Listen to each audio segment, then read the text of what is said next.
మాజీ మంత్రి కేటీఆర్కు ఆత్మే ఉంటే కార్మికులకు పని కల్పించిన కాంగ్రెస్ ప్రభుత్వానికి ధన్యవాదాలు చెప్పాలని ప్రభుత్వ విప్ ఆది శ్రీనివాస్ డిమాండ్ చేశారు.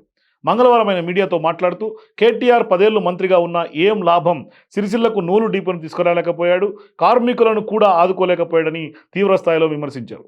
రాష్ట్రంలోని నేతన్నలకు అండగా ఉంటామన్న సీఎం రేవంత్ రెడ్డి చీరల తయారీ ఆర్డర్ను సిరిసిల్ల పవర్ లూమ్స్కు అప్పగించి తన మాట నిలబెట్టుకున్నారన్నారు.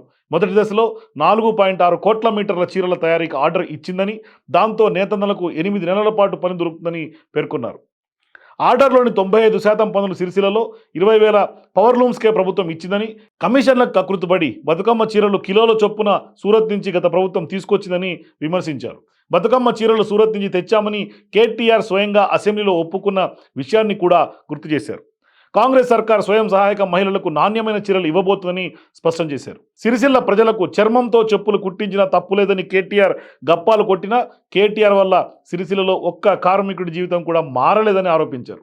కాంగ్రెస్ ప్రభుత్వం వేములవాడలో 50 కోట్లతో నూలు డిపోను ఏర్పాటు చేసి 90% సబ్సిడీతో కార్మికులకు నూలు సరఫరా చేస్తున్నామన్నారు.